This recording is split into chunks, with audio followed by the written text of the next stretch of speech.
Very good morning Amit, Kuldeep, Rishi, Ravi, Archana. बाकी नाम तो स्लाइड करके नीचे चला गया लगता है। जितेंद्र, जितेंद्रा है या जितेंद्र है या जितेंद्र है। All is good sir, wonderful. चरण स्पर्श, इंडियन ट्रेडिशन का फ्लैग ऊंचा रखते हुए। गौरव गुड मॉर्निंग। संकल्प, अतुल शर्मा, अभिषेक, आज काफ़ी अटेंडेंस है। विनीत, सुरजीत सिंह ठाकुर। चलो, thank you all. Ved Prakash, नमस्कार। वर्मा जी,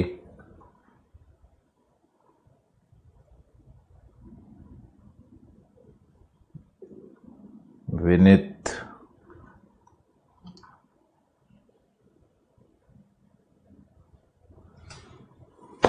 okay. Now the question is, topic कहाँ रह गया था, कहाँ से शुरू करना है?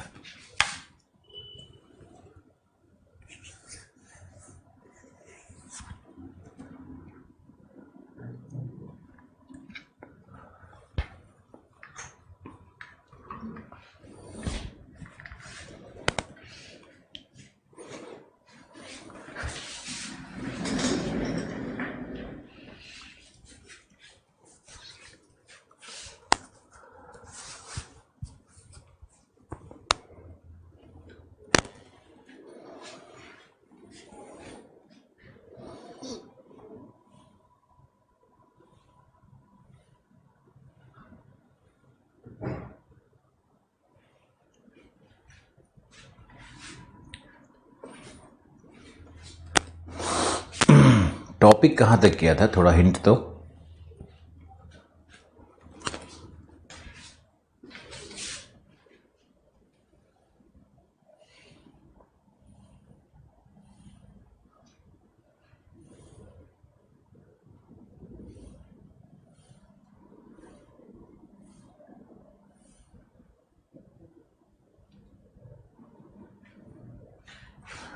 प्लेट टेक्टोनिक्स में शायद प्लेट बाउंड्रीज और प्लेट का मूवमेंट्स आइडेंटिफाई किया था। हम लोगों ने डाइवर्जेंट बाउंड्री को पढ़ा था क्या? डाइवर्जेंट बाउंड्री,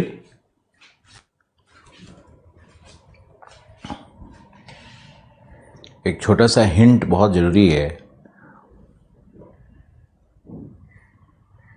लास्ट टॉपिक क्या किया था हम लोगों ने, आपने क्या लिखा था?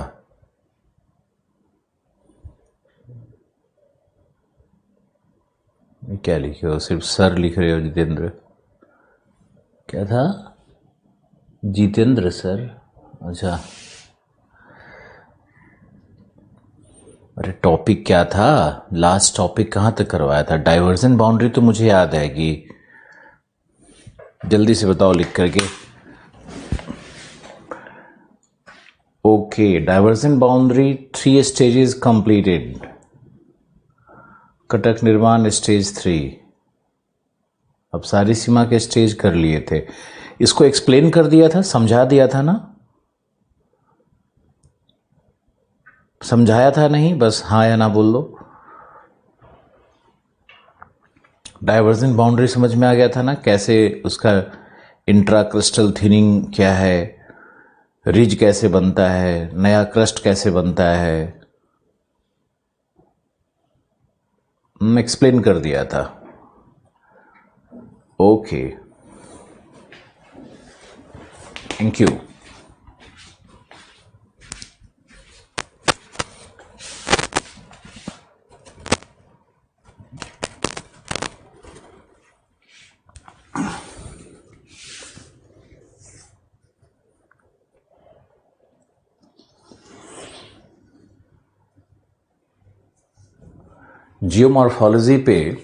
जियोमॉर्फोलॉजी में प्लेट टेक्टोनिक्स का दूसरा भाग चल रहा है, जो कि दूसरा बाउंड्री क्या है, कन्वर्जेंट बाउंड्री यानी अभिसारी सीमा। अभिसारी सीमा क्या है? लिखो, इसमें कुछ सामान्य नियम है, पहले उसका अंडरस्टैंडिंग होना चाहिए। लिखो, जब दो प्लेटों का अभिसरण होता है,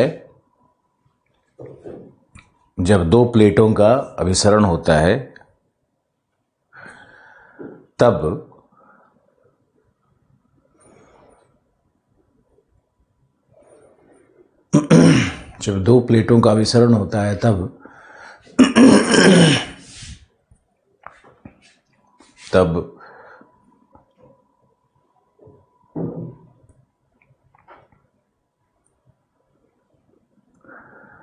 हेवियर प्लेट, अधिक घनत्व वाला एवं भारी प्लेट का छेपण होता है। छेपण मतलब उसका धंसाव होता है, सबडक्शन होता है। तो अच्छी हिंदी का प्रयोग करना है, छेपण होता है।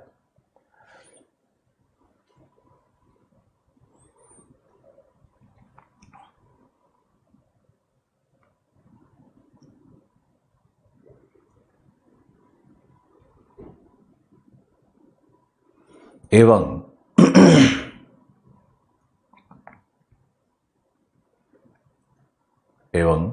इस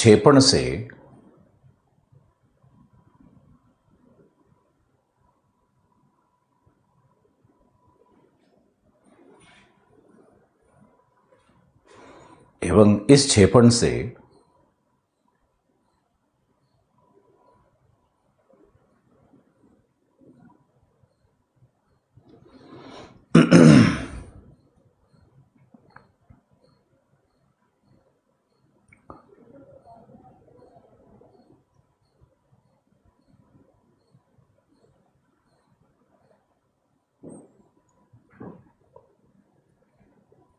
नहीं, इसमें एक लाइन और लिख लो। देखो, परंतु यदि प्लेटों का घनत्व, थोड़ा और डिटेल करते हैं, परंतु यदि प्लेटों का घनत्व अथवा भार अथवा द्रव्यमान एक समान हो, तब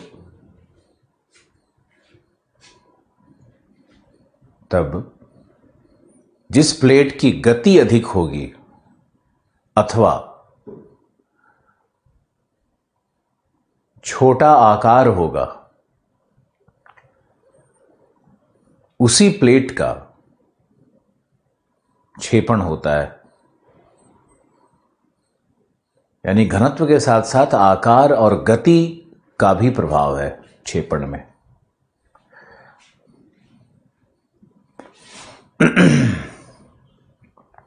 अब इसमें नियम क्या बनेगा कि जो महासागरीय प्लेट होंगे वो महाद्वीपीय प्लेट के नीचे छेपित हो जाएंगे। याद रखना है इसको। महाद्वीपीय प्लेट बना है किससे? उसमें ज़्यादातर लाइटर मटेरियल है, कम डेंसर रॉक्स है, ग्रेनाइट है, एंडीसाइट है, उसकी डेंसिटी 2.6 है, और जो 2.67, और जो बैसाल्ट है उसका घनत्व 3.0 तक होता है। इसलिए बैसाल्टिक प्लेट ऑलवेज सबडक्ट करेगा, छेपित होगा। सामान्य नियम है। नेक्स्ट लिखिए, प्लेटों का अभिसरण 5 प्रकार का होता है। Ocean convergence, ocean continent convergence, ocean island arc, द्वीपीय चाप का कन्वर्जेंस, कॉन्टिनेंट आइलैंड आर्क का कन्वर्जेंस, और फिर लास्ट है कॉन्टिनेंट कॉन्टिनेंट कन्वर्जेंस। तो ये 5 प्रकार के प्लेटों का अभिसरण होता है। ये जो 2 हमने ऐड किए हैं, ये आप ऐसा मत समझना कि मैंने कहाँ से ऐड कर दिया। ये सिंपल सी बहुत ही पॉपुलर किताब है स्ट्रॉलर एंड स्ट्रॉलर। वहाँ पे आपको कॉन्टिनेंट आइलैंड आर्क कन्वर्जेंस पे डिस्कशन मिल जाएगा, ओशियन आइलैंड आर्क पे मिल जाएगा। तो अब ये 4 अलग प्रकार के ये 2 अलग प्रकार के कन्वर्जेंस को भी रिकॉग्नाइज किया जाता है, उसको भी चिन्हित किया गया है। कुछ क्रियाएं थोड़ी अलग सी होती है। हालांकि आपको हम बता दें कि ये जो कन्वर्जेंस है कॉन्टिनेंट आइलैंड आर्क, और ये ओशियन कॉन्टिनेंट कन्वर्जेंस का ही एक प्रारूप ये बनता है, और ओशियन कन्वर्जेंस का प्रारूप ये बनता है। इसी का वेरिएशन है ये। और continent island arc ocean continent convergence का वेरिएशन है। तो आप इसको देखो कैसे है ये, अभी एक्सप्लेन भी कर देंगे आपको। चलो लिखो नेक्स्ट पॉइंट, लिखो ओशियन कन्वर्जेंस। ओशियन कन्वर्जेंस, तो हमारा पहला है ओशियन कन्वर्जेंस। जब 2 ओशियन प्लेट आपस में टकराएंगे तब रिजल्टेंट क्या होगा। ये इससे टकरा रही है, ये इससे टकरा रही है। लिखो इसे सॉरी, इसे द्वितीय चाप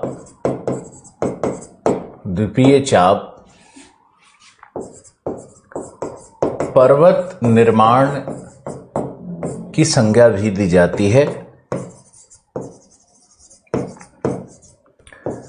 आइलैंड आर्क ओरोजेनेसिस कहते हैं इसको। द्वीपीय चाप निर्माण, पर्वत निर्माण की संज्ञा दी जाती है, यानी आइलैंड आर्क ओरोजेनेसिस कहते हैं। देखो स्टेजेस हैं इसमें, तो स्टेज 1 का मतलब हुआ, लिखो सबसे पहला स्टेज है भूसन्नतीय दशा। भूसन्नतीय दशा का निर्माण, ये भूसन्नतीय दशा का निर्माण होगा।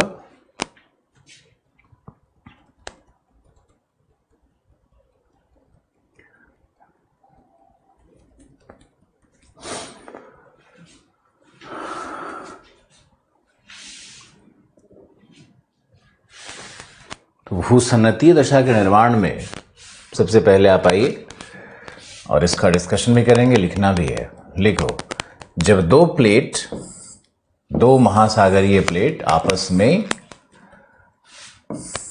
टकराते हैं तब भारी प्लेट का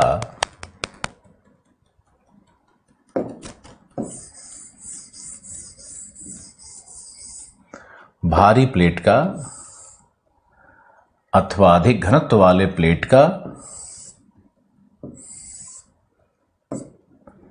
अभिसरण होता है एवं भूपर्पटी में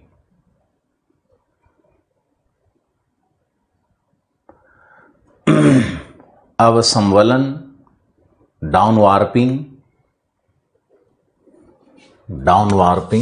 ये जो प्रक्रिया हो रही है यह अवसंवलन या डाउन वार्पिंग, और ये जो प्लेट नीचे की तरफ जा रहा है इसको कहते हैं सबडक्शन यानी निक्षेपण की प्रक्रिया कार्य करती है, जिससे गहरे गर्त का निर्माण होता है। ये देखो हमारा जीरो है, समुद्र तल सी लेवल है, तो यहाँ ये हम मान लेते हैं 100 किलोमीटर प्लेट की मोटाई, ये मान लेते हैं 400 किलोमीटर। ये है हमारा दुर्बलता मंडल। तो गहरे गर्त का निर्माण होता है।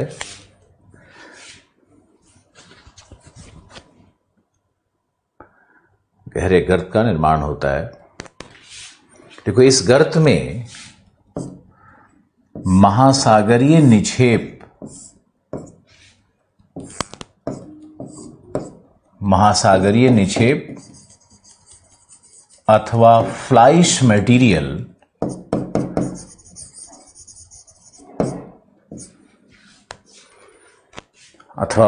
मटेरियल जो अत्यंत लुब्रिकेटेड होते हैं, वाटर सोक्ड होते हैं, जो अत्यंत लुब्रिकेटेड होते हैं, वाटर सोक्ड होते हैं, उनका अभिसरण होता है, उनका संकलन होता है, जमाव होता है, जिसके कारण यह गर्त अवसादीकरण से युक्त होकर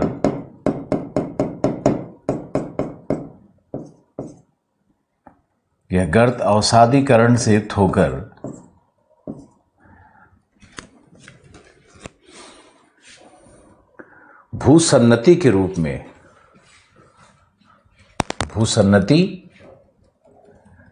रूप में प्राप्त होता है, जिसे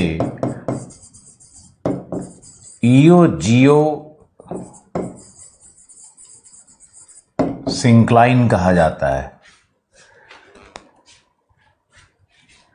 ईओजियो सिंक्लाइन कहा जाता है।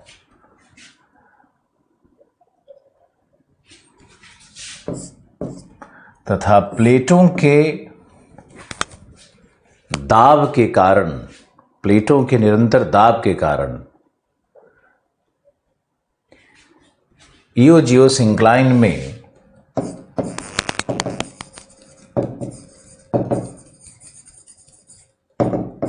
लिथिफिकेशन की प्रक्रिया होती है।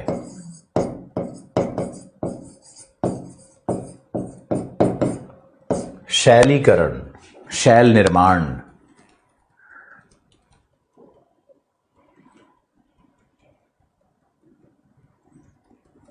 शैल निर्माण की प्रक्रिया होती है।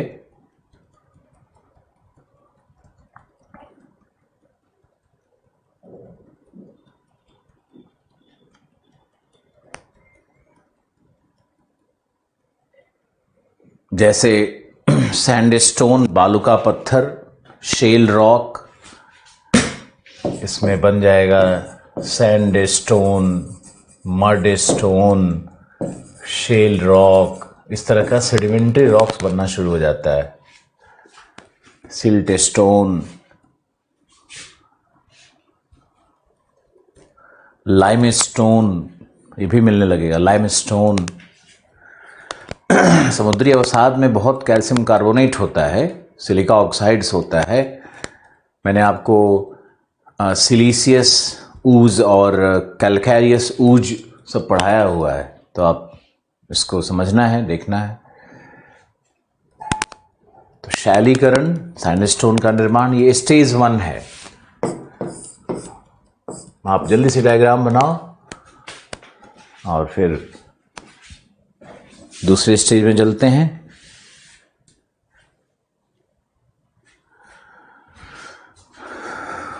और बिल्कुल तस्वीर क्लियर होनी चाहिए कि स्टेज 1 में दोनों प्लेट टकराया है, हेवी प्लेट नीचे गया है, गर्त का निर्माण हुआ है। और गर्त का निर्माण 2 कारण से होता है, एक है अवसंवलन, डाउन वार्पिंग की प्रक्रिया, और दूसरा सबडक्शन ऑफ द प्लेट। फिर उसमें अवसादीकरण होगा, अवसादीकरण से ये गर्त क्या बनेगा, भूसन्नति, इसमें अवसाद कैसा है? फ्लाइश है। फ्लाइश क्या होता है? जो महासागरीय अवसाद है उसी को फ्लाइश कहते हैं। फिर वो कंप्रेशन से, दाब से ये फ्लाइश का मटेरियल बन जाता है, सैंडस्टोन या शेल रॉक बन जाता है। ओके।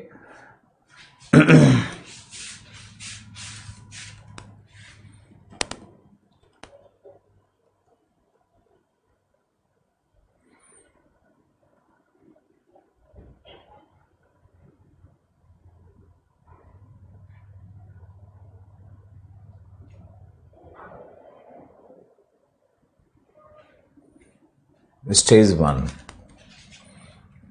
आइए दूसरे स्टेज पे।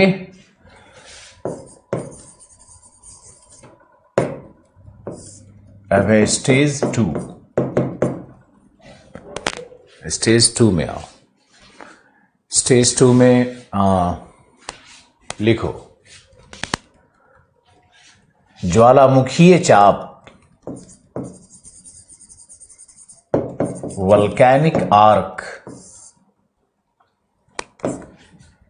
एवं फेस्टून के निर्माण की प्रक्रिया। फेस्टून हमारे हर डिस्कशन में बहुत सारा प्रश्न उलझा हुआ रहता है और आजकल इन्हीं की टर्म से प्रश्न पूछता है। समझ गए ना? पूरे लेक्चर में, ज्वालामुखी पढ़ाने के क्रम में और सब कुछ करने के क्रम में मैंने एक छोटी सी बात बताई थी, मुझे याद है, 2 लाइन ही बोल करके हम चुप रह गए थे उस पे, कि वल्कनिज्म ये होता है और कहीं कहीं क्रस्ट के अंदर से मटेरियल बाहर निकलते रहता है, जो कि पृथ्वी की आंतरिक ऊष्मा जनित प्रक्रियाओं का परिणाम ना होकर के कई अन्य कारण भी उसके होते हैं। वो पृथ्वी के कन्वेक्शनल सिस्टम से रिलेटेड वल्कनिज्म नहीं होता है, प्लेट टेक्टोनिक से संबंधित वल्कनिज्म नहीं होता है, लेकिन लगता है कि वह भी एक वल्केनो है।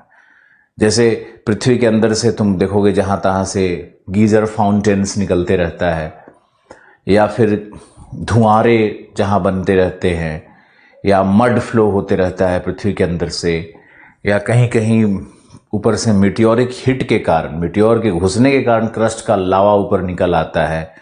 यानी आंतरिक प्रक्रिया से संबंध नहीं होता है बहुत सारे ज्वालामुखी का, तो उसको सूडो ज्वालामुखी कहते हैं। वो ज्वालामुखी जैसा दिखता है पर होता नहीं है, सूडो ज्वालामुखी कहते हैं। अब ये क्वेश्चन बन करके आ गया। इसी तरह से है, आपको क्लास इसी तरह से कैप्चर करना पड़ेगा कि अब मान लो फेस्टून हमने बोल दिया, अब सूडो ज्वालामुखी बोल दिया था, लेकिन उसमें कुछ बहुत लिखवाया नहीं था। कुछ लड़कों ने 1-2 शब्द नोट किया, कुछ लोगों ने उसका हिंदी ट्रांसलेशन क्या होता है, छद्म ज्वालामुखी कहते हैं, तो इग्नोर कर देना क्लास में कि हाँ ठीक है ना, ये क्या है, इसमें छद्म ज्वालामुखी है, नहीं हुआ तो हो गया। उस समय ऐसा लगता है कि आता है मुझे, हो गया। बाद में जाकर के वही 3 साल बाद प्रश्न बन करके आता है, तो स्टूडेंट कहते हैं कि पता नहीं कहाँ से पूछा, क्या पूछा। आप लोग को ऐसा नहीं करना है। तो वल्केनिक आर्क एवं फेस्टून्स। अब देखो वल्केनिक आर्क और फेस्टून्स के फॉर्मेशन में क्या प्रक्रिया होगी। लिखो इसमें स्टेज 2 में कि महासागरीय गर्त अथवा इयोजियोसिंक्लाइन में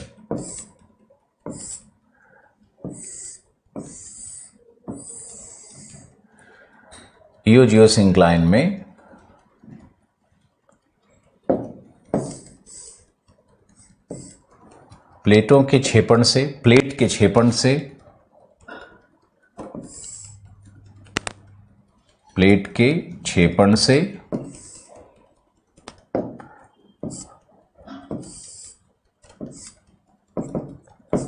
गर्त में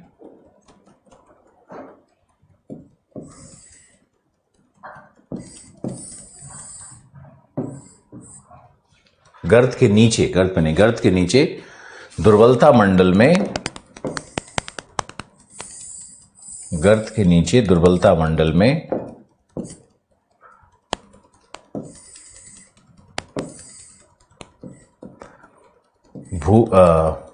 ओशियनिक क्रस्ट के बेसाल्ट का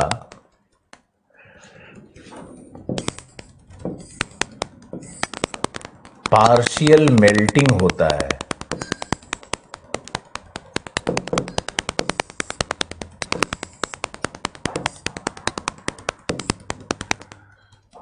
आंशिक पिघलन होता है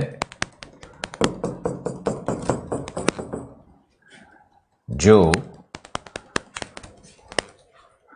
बेसाल्ट से डिफरेंशिएट होने के कारण, बेसाल्ट से पृथक्कीकृत होने के कारण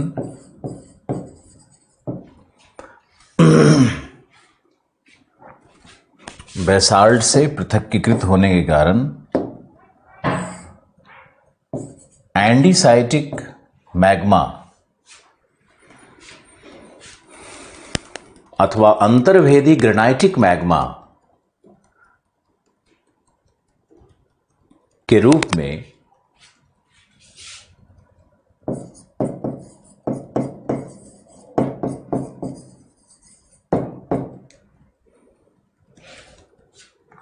में दूसरे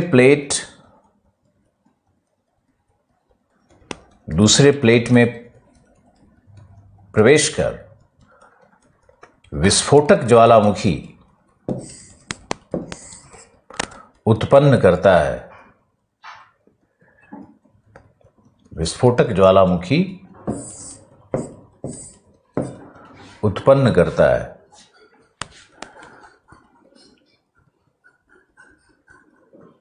यदि ज्वालामुखी का श्रृंग समुद्र से ऊपर आए, समुद्र तल से ऊपर आए,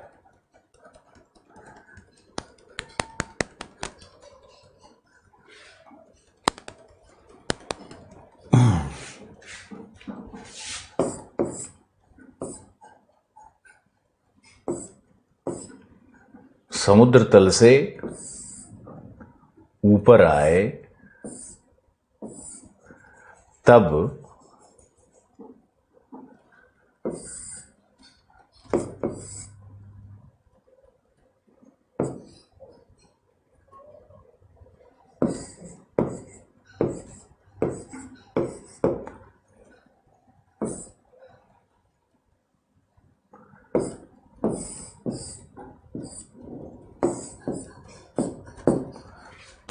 समुद्र तल से ऊपर आए, तब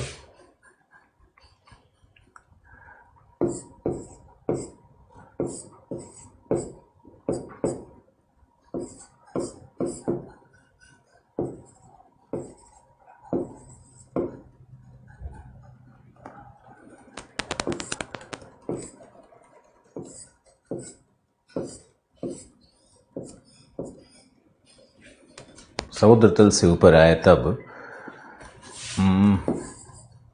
ज्वालामुखीय द्वीप का निर्माण होता है, जिनकी क्रमबद्ध श्रृंखला को फेस्टून कहते हैं।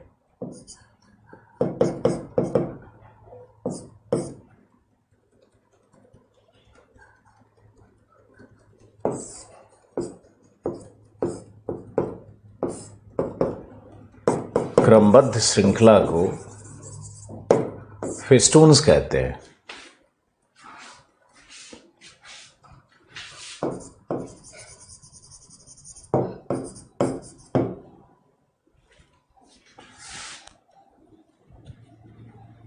देखो ये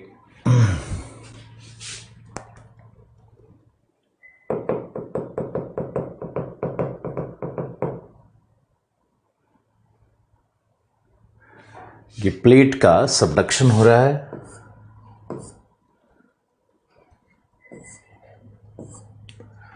ये दो प्लेट आपस में टकरा रहे हैं, तो ये गर्त बना है, यही हमारा गर्त है। ये था हमारा प्लेट ए, ये हमारा प्लेट बी। ध्यान से देखिए, दोनों टकराया, अंदर प्रवेश किया। प्रवेश करने के बाद ये जो ओशियनिक प्लेट है, ये ओशियनिक था ना, दोनों ही ओशियनिक है, तो ये ओशियनिक प्लेट के अंदर जाने से इसका जो भूपर्पटीय क्रस्ट है, सॉरी इसका जो भूपर्पटीय भाग है वो ओशियनिक क्रस्ट का बेसाल्ट से बना हुआ है। अब बोवेन्स रिएक्शन सीरीज तुमको याद करना है कि बोवेन्स रिएक्शन सीरीज में क्या था, बेसाल्ट के डिफरेंशिएशन से एंडीसाइटिक या ग्रेनाइटिक मैग्मा बनता है। अगर बेसाल्ट वेट है यानी वाटर सोक्ड है यानी गीला है यानी ड्राई नहीं है, उस कंडीशन में ग्रेनाइटिक मैग्मा बनेगा। और इस ग्रेनाइटिक मैग्मा में चूंकि यह गीला बेसाल्ट है, वेट बेसाल्ट है, आर्द्र बेसाल्ट है, तो इसमें वाटर वेपर की मात्रा बहुत अधिक होगी और इस मैग्मा में फ्लूइडिटी बहुत ज़्यादा होती है, गैस बहुत ज़्यादा होता है। इस कारण से ये गैसीय मैग्मा और एंडीसाइटिक मैग्मा या ग्रेनाइटिक मैग्मा विस्फोट करके और दूसरे प्लेट के भागों पर सीरीज ऑफ वल्केनिक इरप्शन करता है, जिससे कई वल्केनिक आर्क बन जाते हैं। यहाँ तो एक दिखा रहे हैं, यहाँ पे पूरा दिखा रहे हैं, सीरीज दिखा रहे हैं। और उसी सीरीज ऑफ वल्केनिक आर्क जो कि द्वीप के रूप में प्रकट होने लगते हैं, उन्हीं को फेस्टून्स कहा जाता है। तो फेस्टून का फॉर्मेशन क्या है ये आपको लिखना है, और लिखो फेस्टून का श्रेष्ठ उदाहरण उत्तरी जापान में क्यूराइल और दक्षिणी जापान में ryukyu है। वहां अलास्का में एल्यूशियंस है। अलास्का जाओगे तो एल्यूशियंस मिलेगा। ये सब फेस्टून्स का उदाहरण है। तो फेस्टून्स क्या है, क्या उसका कैसे फॉर्मेशन होता है, किस स्टेज में होता है, इसको याद रखना है आपको। वल्केनिक आर्क क्या है, वल्केनिक द्वीप कैसे बनते हैं। अब सारी सीमाओं के पास भी वल्केनिक द्वीप हैं, लेकिन वो विस्फोटक नहीं होगा। अब सारी सीमा के पास उसमें मैग्मा क्या होता है, उसमें मैग्मा बेसाल्टिक होता है, क्योंकि नीचे का पेरिडोटाइट डिफरेंशिएट करके ऊपर आ रहा है। जब दो प्लेट अब सारी सीमा में हटेगा तो उसके हटने से या डिस्प्लेसमेंट से जो नीचे भार है, दाब है दुर्बलता मंडल पर, वो दाब क्या हो जाएगा, घट जाएगा। और जब दाब घटेगा दुर्बलता मंडल के मैग्मा पर, तब उसी तापमान पर दाब घट गया, तापमान वही है, वो चट्टानें जो अर्ध पिघलित थीं वो पूरी तरह से लिक्विफाई हो जाएंगी, उनका लिक्विडेशन हो जाएगा, वो तरल हो जाएंगी और फिर वो तरल मैग्मा ऊपर की ओर उठने लगता है। तो नीचे में दुर्बलता मंडल में कौन सा मैग्मा है, पेरिडोटाइट। अब पेरिडोटाइट अगर डिफरेंशिएट होगा तो क्या बनेगा, ड्यूनाइट। उसके बाद क्या बनता है, गैब्रो। और जब बाहर निकल जाता है तो क्या बनता है, बेसाल्ट। और कटक के नीचे वही बेसाल्ट दोनों तरफ फैल रहा है, यानी कटक के नीचे जिस भूपर्पटी का निर्माण हो रहा है वो बेसाल्टिक होगा। यानी ओशियनिक क्रस्ट जब भी होगा तो बेसाल्टिक होगा। ये बात समझ में आई है या नहीं? क्योंकि ये एक्सप्लेनेशन आपको कहीं नहीं मिलने वाला है ना, कभी जिंदगी में समझ में आने वाला है। ये मेरा अहंकार नहीं है, ये मेरा देखा हुआ है, समझा हुआ है।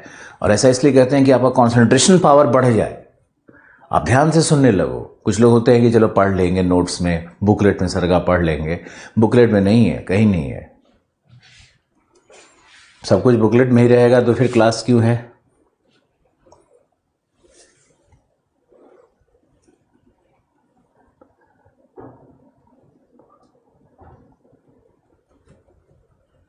ओके, नाउ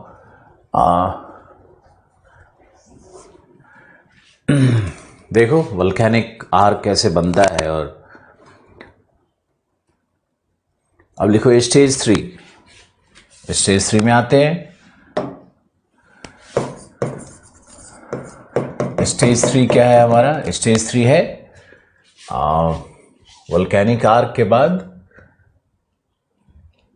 लिखो एक्रिशनरी प्रिज्म,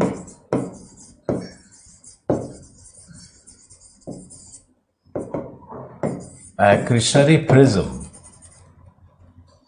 एवं टेक्टोनिक आर्क का निर्माण। टेक्टोनिक आर्क का निर्माण, एक्रिशनरी प्रिज्म एवं टेक्टोनिक आर्क का निर्माण। फिर लेके चलते हैं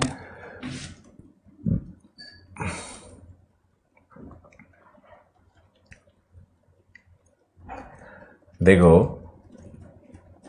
हम लोग वास्तव में जो अभी डायग्राम जो आपको हम दिखा रहे थे ना, ये वास्तव में क्या है कि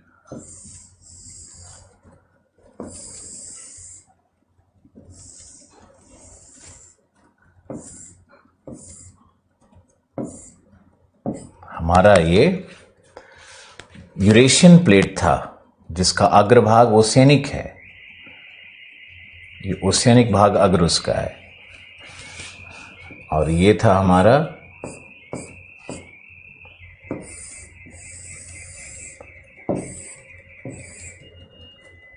ये है हमारा पैसिफिक प्लेट,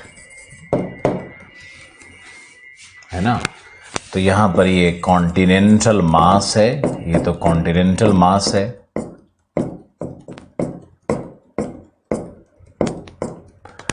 और ये हमारा ओशियानिक पार्ट है,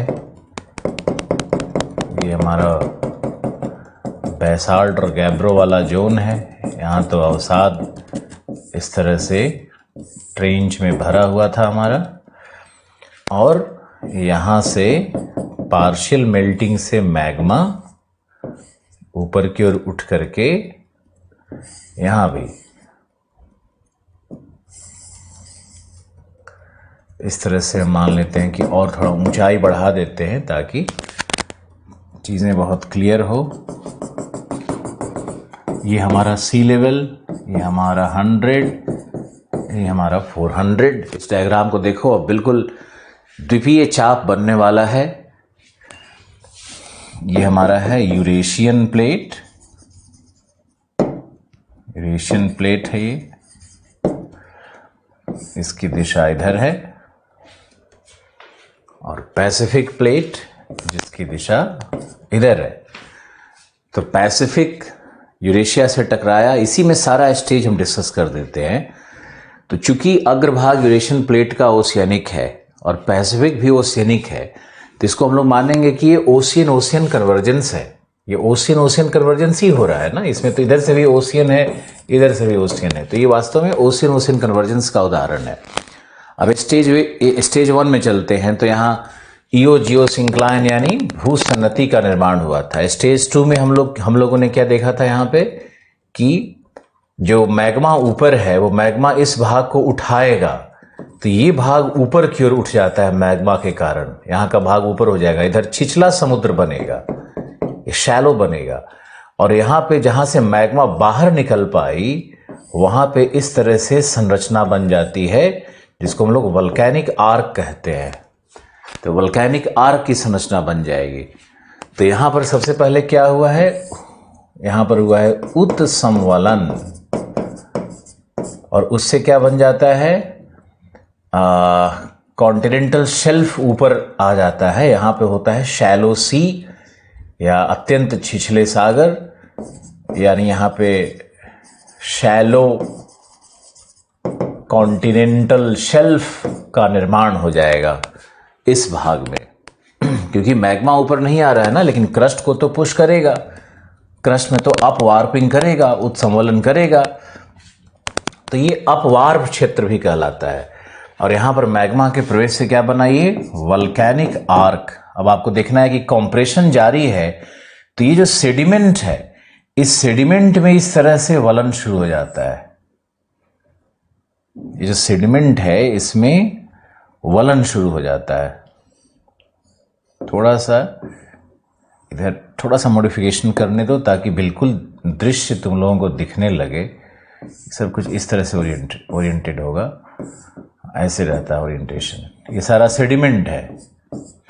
तो सेडिमेंट में इधर देखो कठोर चट्टान, इधर से कठोर चट्टान, बीच में भूसन्नति में दाब बढ़ रहा है, तो सेडिमेंट में उत्थान शुरू हो जाता है। तो ये जो उत्थान हो रहा है यही एक्रिशनरी प्रिज्म है।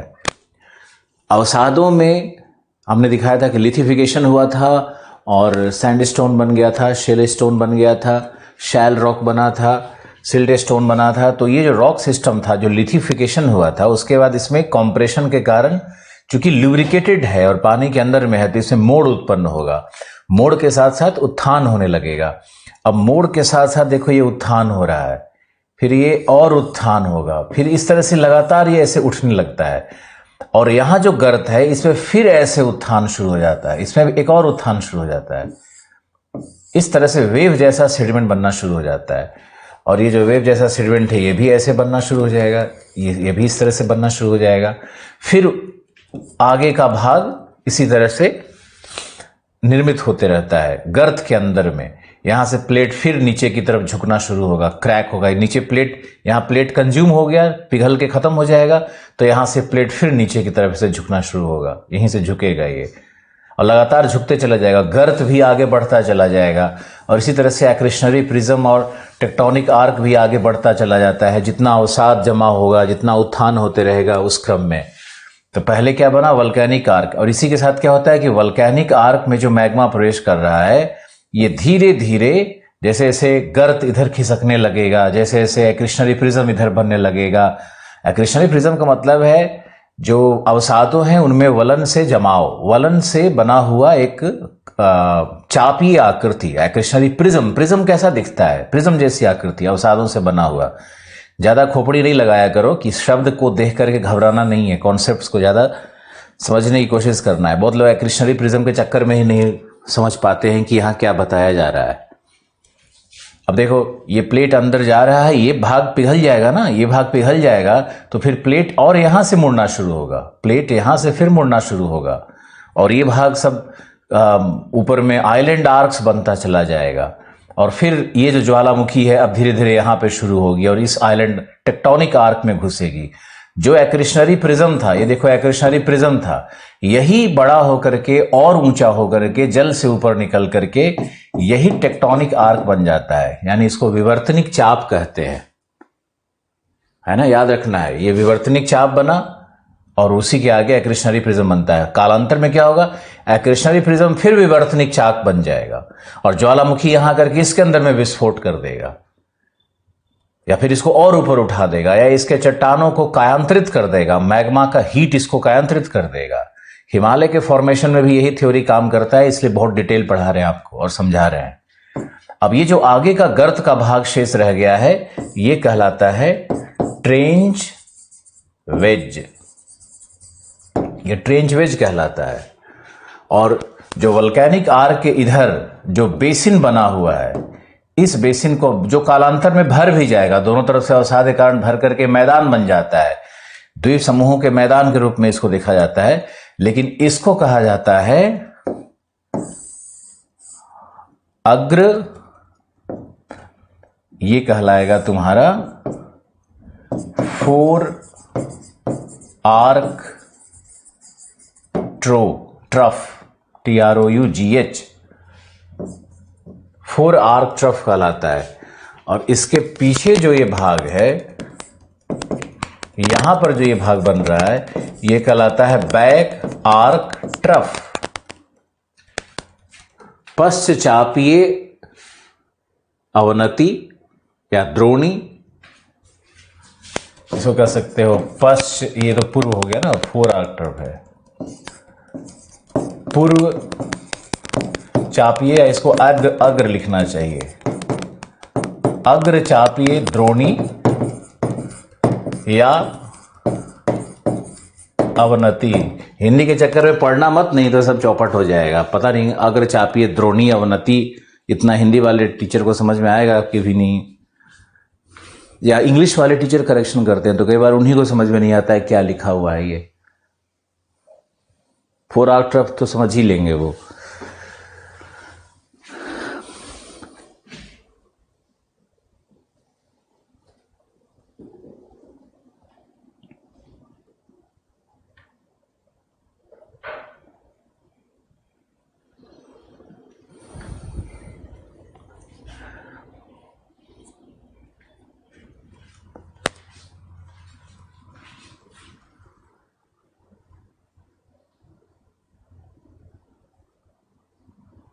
आज जो इंग्लिश वाला शाम को इंग्लिश जीएस पे जो फाउंडेशन बैच शुरू होने वाला था, यही ऑनलाइन क्लास जीएस का जो चल रहा है ना कैरियर भी लैब पे, तो इंग्लिश में भी धुआंधार टीचर लोग आ गए हैं।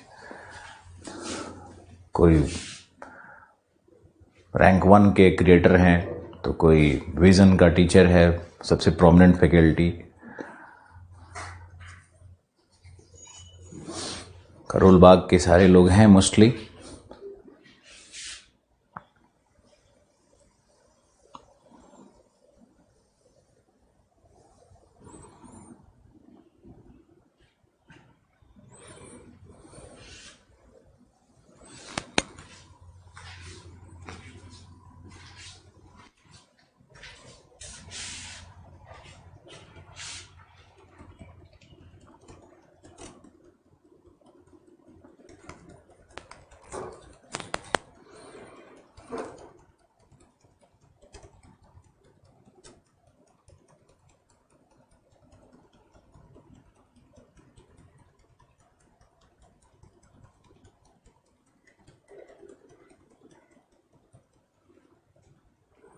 तो ये स्टेज 3।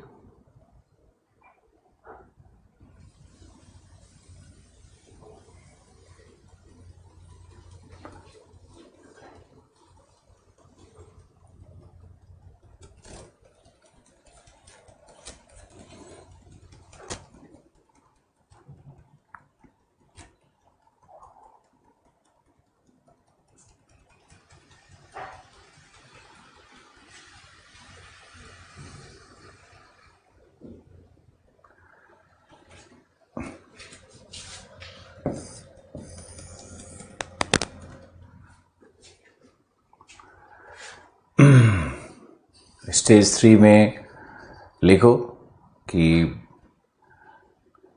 गर्त में अवसादों के जमाव पर संपीडनात्मक बलों के कार्य करने से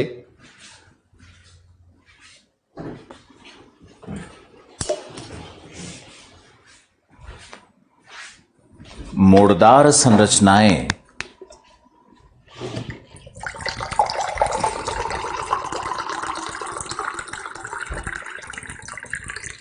मल्टीफेसेटेड फोल्डेड स्ट्रक्चर,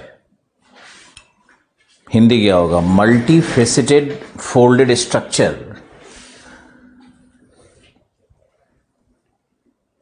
कई फेस होता है। प्रिज्म कैसे होता है, स्ट्रक्चर का निर्माण होता है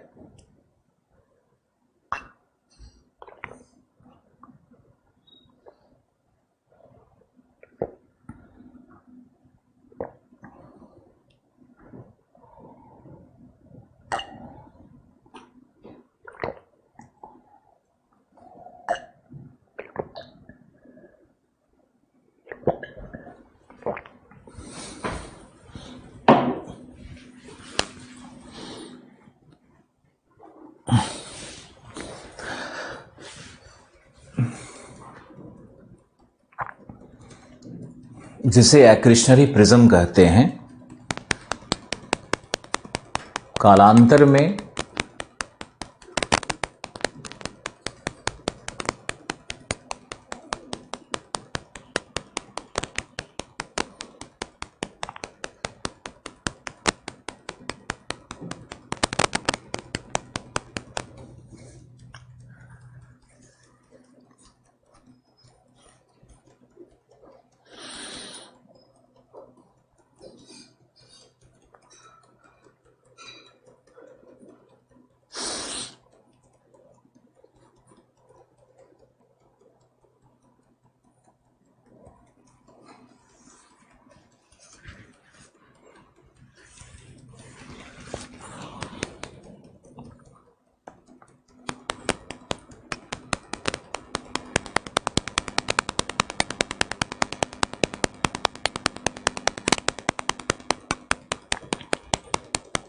कालांतर में यही प्रिज्म, एक्रिशनरी प्रिज्म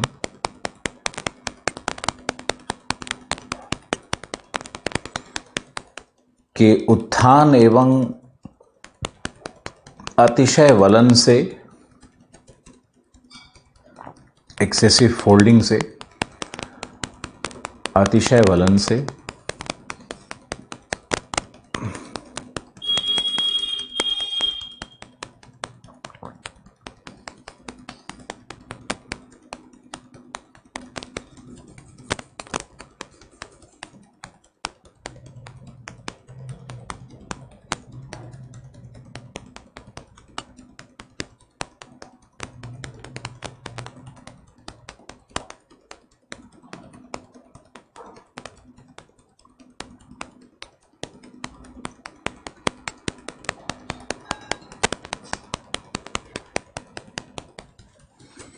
के अतिशय वलन से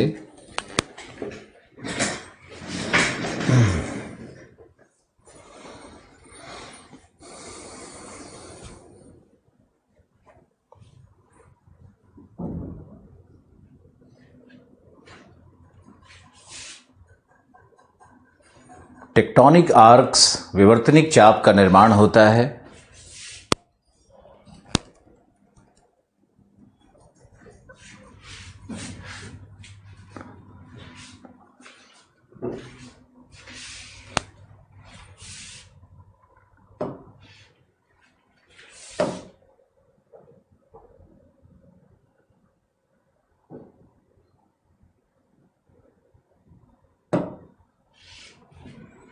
विवर्तनिक चाप का निर्माण होता है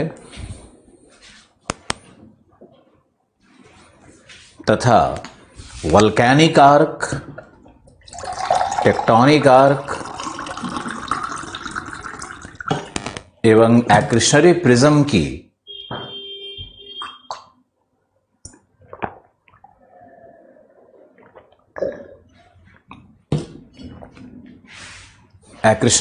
की संरचनाएं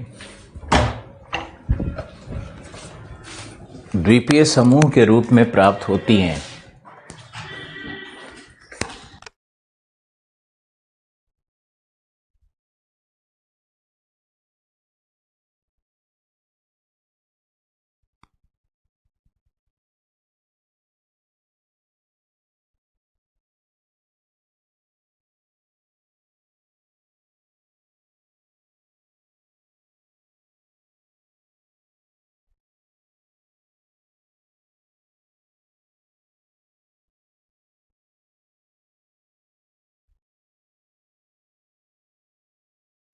जिसका श्रेष्ठ उदाहरण होन्शु द्वीप है।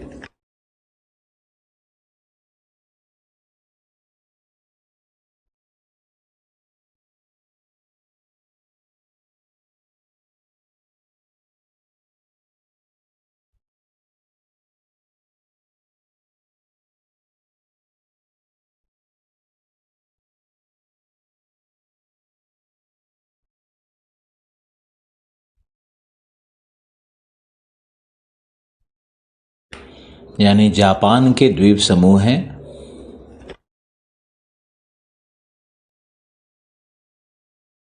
डायग्राम को अच्छे से बनाओ और इसको रिवाइज करो।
स्टेज 2 का डायग्राम भी दिखाते हैं, कुछ लोग तो बना ही लिया होगा।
टीए का मतलब है टेक्टोनिक आर्क,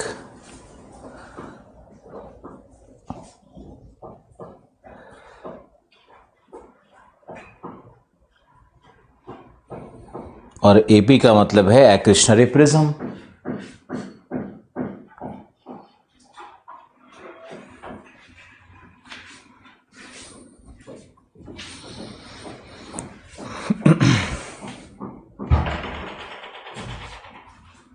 ये स्टेज 2 वाला डायग्राम है, वो स्टेज 3 वाला है। अब स्टेज 3 वाले में ये जो ध्यान से देखो कि कैसे सीरीज ऑफ स्ट्रक्चर प्राप्त होगा। मान लो हम लोग जापान के पास खड़े हैं, तो जापान के पूर्वी भाग में पहले क्या मिलना चाहिए? ट्रेंच। जापान के पूर्वी भाग में गहरे गर्त मिलने चाहिए, और जापान का जो तटीय भाग होगा जो कि एक्रिशनरी प्रिज्म से बना हुआ है वो अवसादी होगा। तो चूंकि अवसादी है इसलिए वहां पर मृदा का विकास बेहतर हो सकता है। एक्रिशनरी प्रिज्म में इतने कठोर चट्टान या ज्वालामुखीय चट्टान इस तरह की संरचना प्राप्त नहीं होती है, कायांतरित चट्टान नहीं मिलते हैं। अवसादी चट्टानों का ही वह एक ढेर होता है जिसमें आंशिक वलन पाए जाते हैं। इसलिए एक्रिशनरी प्रिज्म बहुत अच्छा मृदा का निर्माण करता है। और आप देखोगे कि जो एक्रिशनरी प्रिज्म है वहीं पे जापान में सारे सिटीज वहीं पे बसे हुए हैं, यानी जापान के पूर्वी भाग में सारी जनसंख्या रहती है, कृषि क्षेत्र है, और वहीं पर नगर बसे हुए हैं। 99% 90% अधिवास तो उधर ही है। अब यहाँ एक्रिशनरी प्रिज्म का ये भाग है जो कि इस तरह से ऊपर की ओर उठा हुआ है। अब बीच में जो एक्रिशनरी प्रिज्म और टेक्टोनिक आर्क के बीच में जो द्रोणी होती है ना, ये द्रोणी भर जाती है, धीरे धीरे सेडिमेंट से ये भर जाती है। तो अंत में ये कुछ इस तरह का ही संरचना बन जाता है। ये देखो, ये कैसे जापान का पूर्वी तट कैसे बना हुआ होगा उसका एक दृश्य आपको दिखा रहे हैं कि पूर्वी तट जाकर के एकदम प्लेन हो जाता है, अचानक से गहराई बढ़ जाती है समुद्र में, है ना। यानी कि जापान के पूर्वी तट पर महाद्वीपीय मग्न तट अनुपस्थित होते हैं, और मग्न ढाल मिलेगा, तीव्र मिलेगा और गर्त मिलेगा। इसीलिए जापान अपने पूर्वी तट पर डीप फिशिंग करता है। गहरी, क्या बोलेंगे उसको, एक होता है शैलो फिशिंग होता है जो कि मग्न तट पर लोग करते हैं। 200 मीटर की गहराई तक जो फिशिंग होता है वो शैलो फिशिंग के अंदर ही आता है।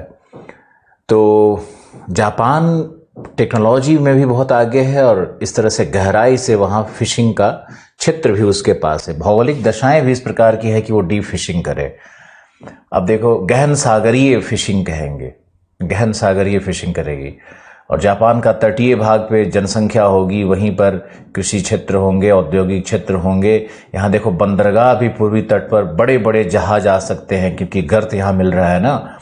अब यहाँ देखो, अब इसके बाद टेक्टोनिक आर्क है। तो जापान के पूर्वी तट से जैसे ही अंदर की ओर आने लगोगे तो वहां पे अचानक से सब शार्प फोल्डेड माउंटेन का स्ट्रक्चर मिलना शुरू हो जाएगा, और एक ये माउंटेन मिलेगा लेकिन फिर गर्त मिलेगा। ये गर्त भी कालांतर में भर जाता है, अवसादीकरण से भर जाता है। और उसके बाद फिर ज्वालामुखी चाप मिलता है जिसमें सक्रिय ज्वालामुखी मिलने लगते हैं। तो ये ज्वालामुखीय चाप और टेक्टोनिक आर्क के बीच का जो गर्त है, यहाँ भी नगर हो सकते हैं, यहाँ भी कृषि हो सकती है, और यहीं पे जापान का ट्रांस नेशनल रेलवे मार्ग है, रेलवेज है। पूरे जापान में उत्तर से दक्षिण इसी घाटी में ट्रेन भागते रहती है, वहाँ का बुलेट ट्रेन्स और ये सब तो आपको पता ही है। तो ये एरिया भी, ये ट्रांसपोर्टेशन और कम्युनिकेशन के लिए जापान में यूज हो रहा है ज़्यादातर, और खेती के लिए। यहाँ के स्लोप पर चाय होगा, इधर स्लोप पर चाय होगा। ये बेसिन बड़ा खूबसूरत है, मनोहारी दृश्य, अद्भुत दृश्य क्या कहा जाए। तो यहाँ पे इस भाग में पॉपुलेशन है, यहाँ पर तो ये टेक्टोनिक आर्क है।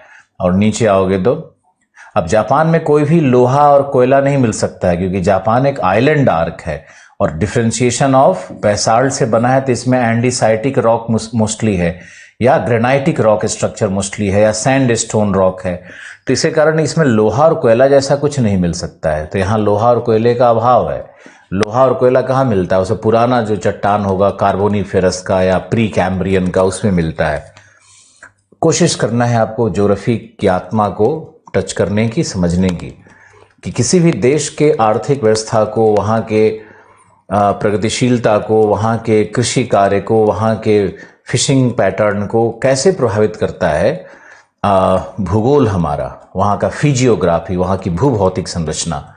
अब ये है हमारा वल्केनिक आर्क, तो इस भाग में मानव अधिवास तो नहीं बनने चाहिए ना, इतना तो आपको अक्ल है ही कि अगर इधर मानव अधिवास बनेंगे तो यहाँ तो लाइव वोल्केनोज का रोज अर्थक्वेक और वोल्केनिज्म होते ही रहता है। अब यहाँ देखो, यहाँ पे जो हमारा दो प्लेट इस पॉइंट पे टकरा रहा है ना, तो ये एफ है जहाँ पे फोकस यहाँ बन सकता है अर्थक्वेक का। तो जापान के पूर्वी भाग में अर्थक्वेक्स आते हैं, बिल्कुल आते हैं अर्थक्वेक्स, लेकिन ज्वालामुखी जो फटेगा ना, यहाँ तो अर्थक्वेक आ सकता है, इस एरिया में अर्थक्वेक आ सकता है क्योंकि प्लेट यहाँ टकरा रहा है नीचे, लेकिन जो मैग्मा निकल रहा है वो इसके पश्चिमी भाग की ओर है। तो ये पश्चिमी भाग पे ज्वालामुखी विस्फोट या मध्य भाग, पश्चिमी भाग वाले में ज़्यादा विस्फोट होता है। अब यहाँ आओ, यहाँ पे जो भूपर्पटी था, महासागरीय भूपर्पटी, वो मैग्मा के फोर्स के कारण ऊपर उठ गया है, उत्समलित हो गया है। तो यहाँ पे शैलो बेसिन है ना, यहाँ पे शैलो बेसिन है और यहाँ पे शैलो फिशिंग होगा, यानी जैसे साउथ चाइना सी का एरिया है या येलो सी का एरिया है या वहाँ पर ईस्ट चाइना सी है या जापान सी है या ओखोत्स्क सी है, साइबेरिया के आसपास का जो तुम एरिया देखोगे जहाँ पे सखालिन आइलैंड है, एक बार मैप देखोगे कमचटका पेनिनसुला है, तो ये सारे क्षेत्र वल्केनिज्म से भी प्रभावित है और यहाँ पे शैलो सी है, शैलो फिशिंग होती है। और सबसे इंपॉर्टेंट चीज़ क्या है कि यहाँ पे पेट्रोलियम मिलता है। पेट्रोलियम क्यों मिलेगा? क्योंकि शैलो वाटर बॉडी में, छिछले जल में जो जीव रहते हैं ना, जो माइक्रोस्कोपिक लाइफ रहते हैं, वही यहाँ के अवसादों के अंदर में फंस करके अंदर में वो हाइड्रोकार्बन्स का निर्माण करते हैं। और जब मैग्मा नीचे से ऊपर उठता है और कॉम्प्रेशन काम करता है, इधर से कॉम्प्रेशन, इधर से मैग्मा, तो यहाँ पर जो शेल चट्टाने हैं, जो अवसादी चट्टाने हैं, उसमें भी थोड़ा सा एंटीक्लाइन सिंक्लाइन का निर्माण हो जाता है। ऐसे अवनति अभिनति जैसा ये भी अंदर में बना रहता है चट्टान में।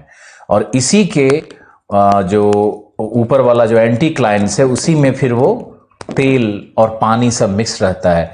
तो मान लो इस तरह से ये एंटीक्लाइन सिंक्लाइन बन गया है साउथ चाइना सी में, तो पानी और तेल मिक्स है, तो तेल क्या करेगा? तेल ऊपर में उत्प्लावित हो जाता है, तो तेल ऊपर में ऐसे उत्प्लावित रहता है। तो यही सब तेल का यहीं से उत्पादन संभव है।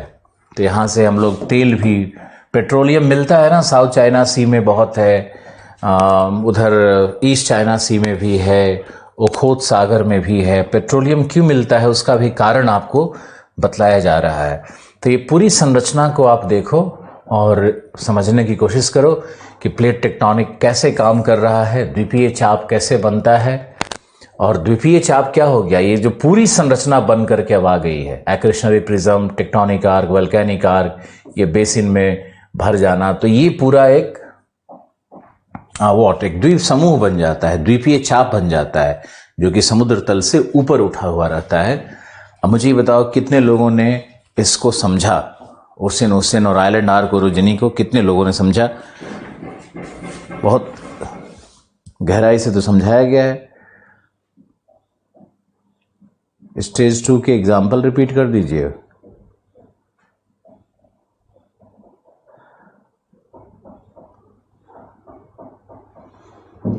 आप एक बार और वीडियो देखिए।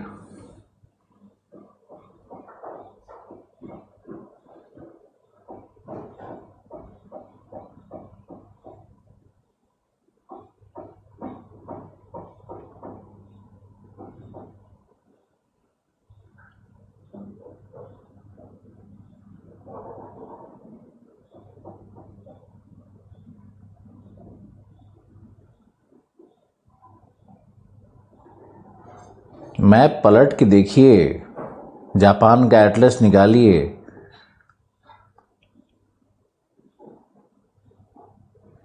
बिल्कुल पूछा जा सकता है।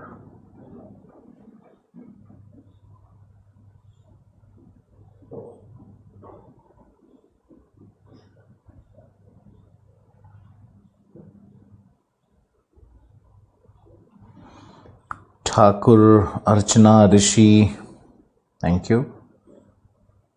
जापान के फॉर्मेशन पे बिल्कुल प्रश्न पूछा जा सकता है, क्यों नहीं पूछेगा? बिल्कुल पूछेगा। जापान के पूर्वी तट पर गर्त क्यों है? जापान के पश्चिमी भाग में भूकंप क्यों आता है? जापान और चाइना के बीच में जो सागर है उसमें पेट्रोलियम क्यों है?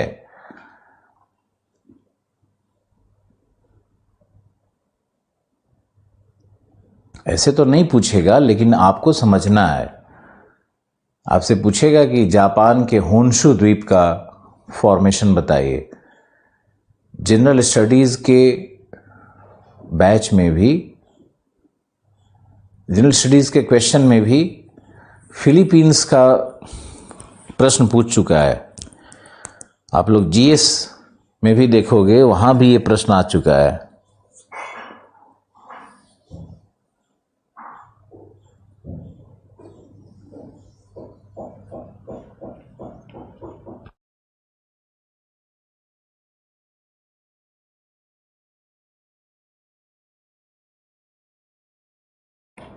कुछ हिंदी वाले बोलना शुरू कर दिए कि सर तो सिर्फ अंग्रेजी में लिखते हैं। कहाँ अंग्रेजी में लिखते हैं यार, सारा तो हिंदी में लिखा हुआ है ही। अब कॉन्टिनेंट लिख दिए तो किसी को कष्ट हो जाए, प्लेट लिखे तो कष्ट हो जाए, तब इसका क्या उपाय है? इस तरह के लोग हमसे न पढ़ें तो ज़्यादा अच्छा है।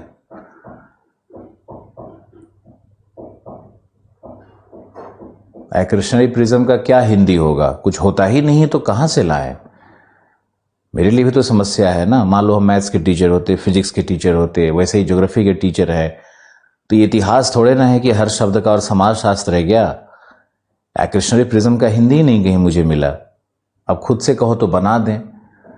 फोर आर्क ट्रफ को तो मैंने बनाया है। चापीय द्रोणी, अग्र चापीय द्रोणी और पश्च चापीय द्रोणी, ऐसा कोई शब्द लिखा है? स्ट्रॉलर ने लिखा है क्या? नहीं लिखा है। सविंदर सिंह ने ट्रांसलेशन किया क्या? नहीं किया। अब क्या करें? दूसरा रास्ता है, नहीं पढ़ाएं।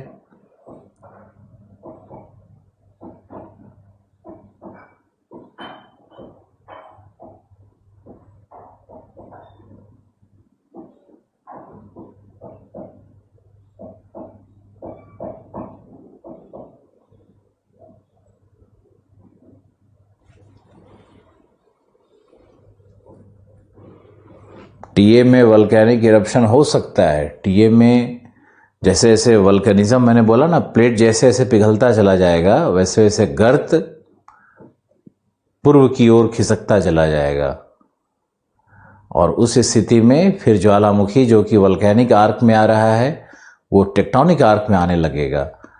और जो एक्रेशनरी प्रिज्म देख रहे हो ये अगला टेक्टोनिक आर्क बन जाएगा। और जहां ट्रेंच वेज देख रहे हो वहां पर पुनः एक्रेशनरी प्रिज्म बन जाएगा। ये प्रक्रिया निरंतर चलती रहती है। जब प्लेट टेक्टोनिक का समरी करेंगे फिर एक बार और आपको डिटेल बताएंगे। इसमें पिक्चर धीरे धीरे ही क्लियर होता है।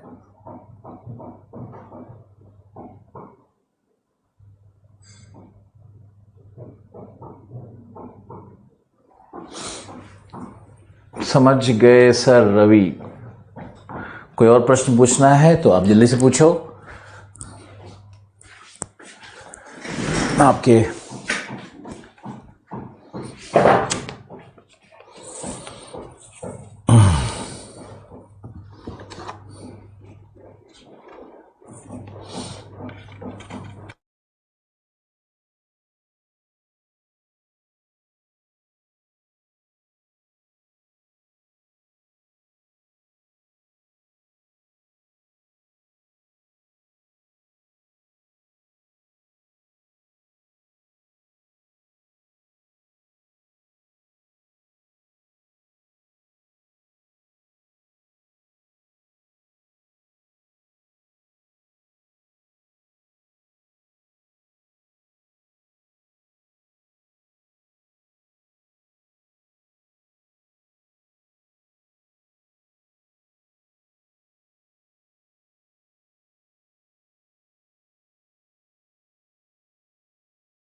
ओके, हो गया होगा। अब आप आगे लिखो।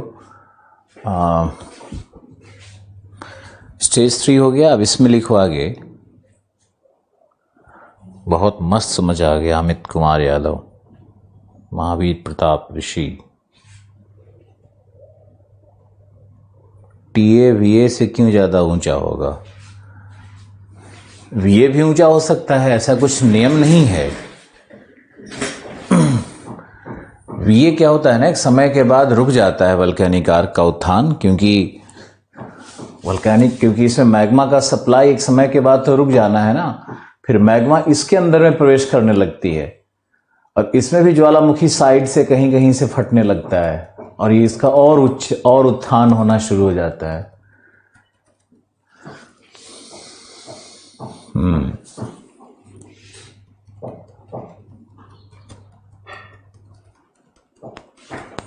और जो मैग्मा निकल करके इसके अंदर में यहां फंस गई, मान लो यहां मैग्मा फंस गई, तो यही बनता है ना बैथोलिथ। ग्रेनाइट का कोर यही बैथोलिथ रॉक बन जाता है, समझे? अभी बैथोलिथ फॉर्मेशन पे बात करेंगे ज्वालामुखी में, लेकिन बैथोलिथ फॉर्मेशन ऐसे ही होता है।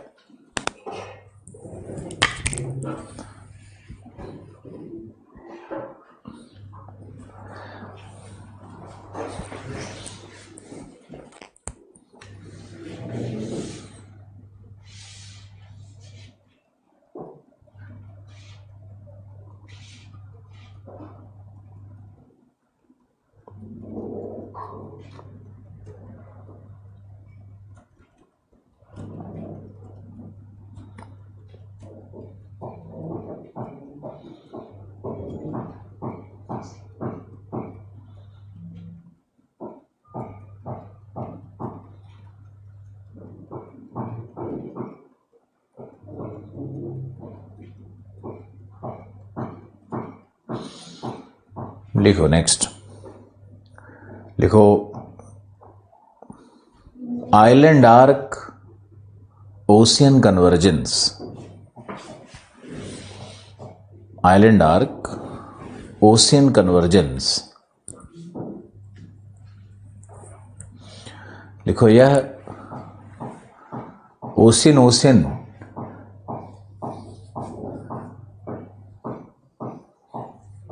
अभिसरण का ही एक अन्य प्रारूप है।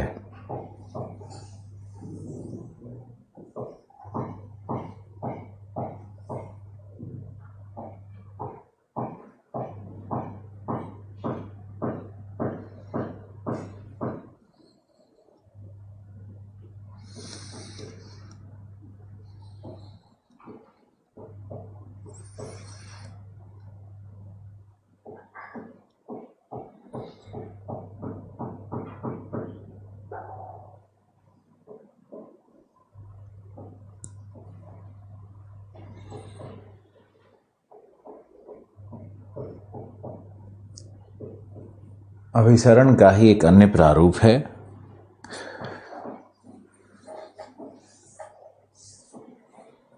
तथा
इसका प्रमुख उदाहरण इंडोनेशिया का द्वीपीय चाप है।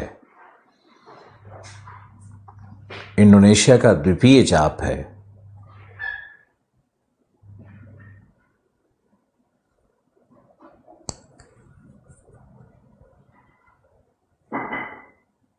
जहां आइलैंड आर्क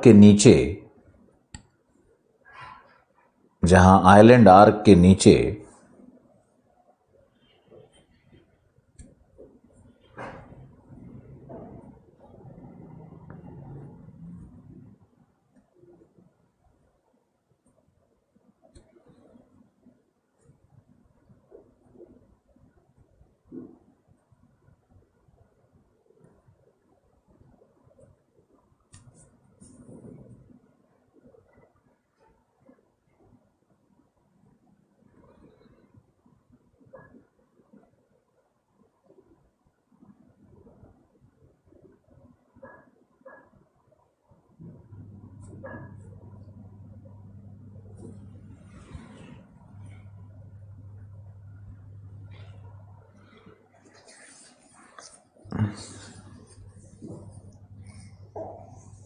ओशियनिक प्लेट का निरंतर सबडक्शन हो रहा है।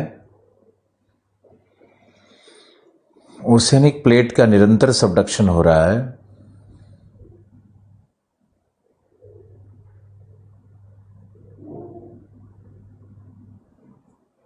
एवं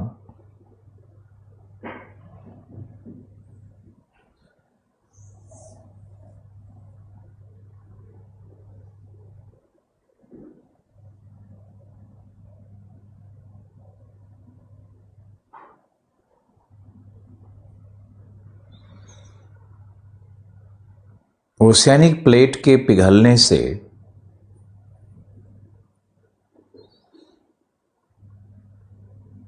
ग्रेनाइटिक मैग्मा का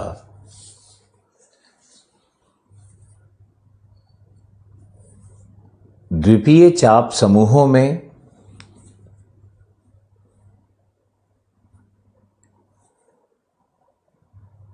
निरंतर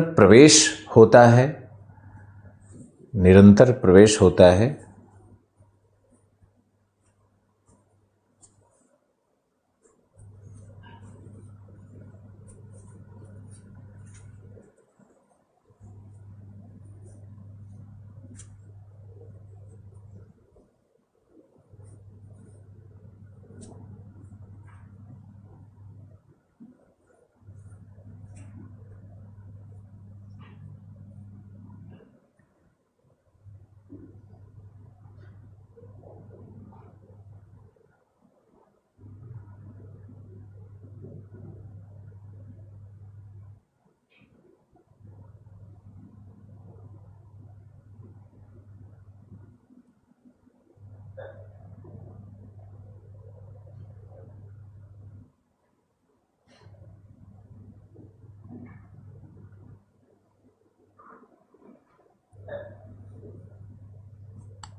जिससे महाद्वीपीय क्रस्ट का निर्माण होता है।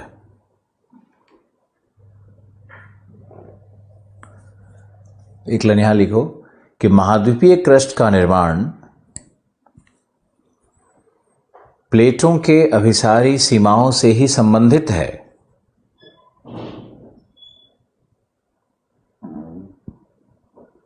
तथा महासागरीय क्रस्ट के विनाश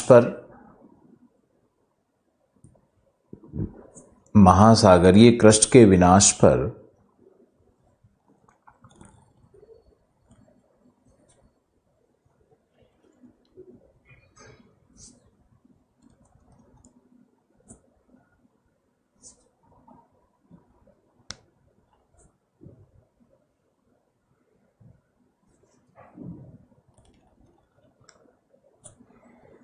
महाद्वीपीय क्रस्ट का निर्माण हो रहा है। महाद्वीपीय क्रस्ट का निर्माण हो रहा है।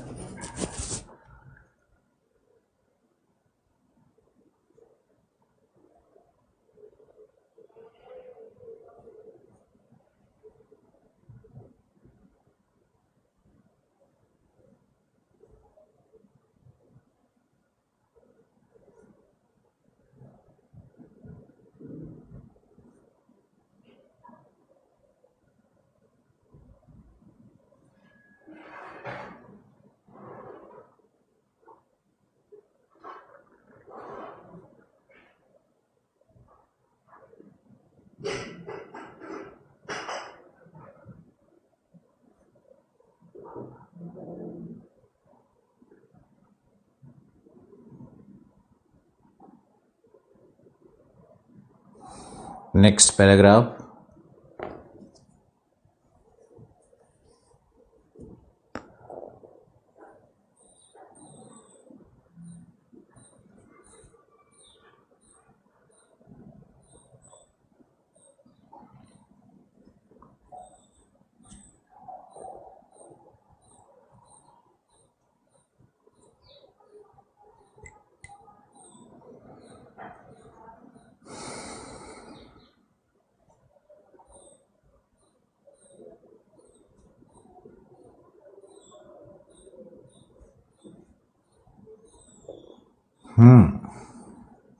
महाद्वीपीय क्रस्ट कैसे बन रहा है देखो, इसी एग्जाम्पल में देखते हैं कि पहले दो ओशियानिक क्रस्ट टकराया।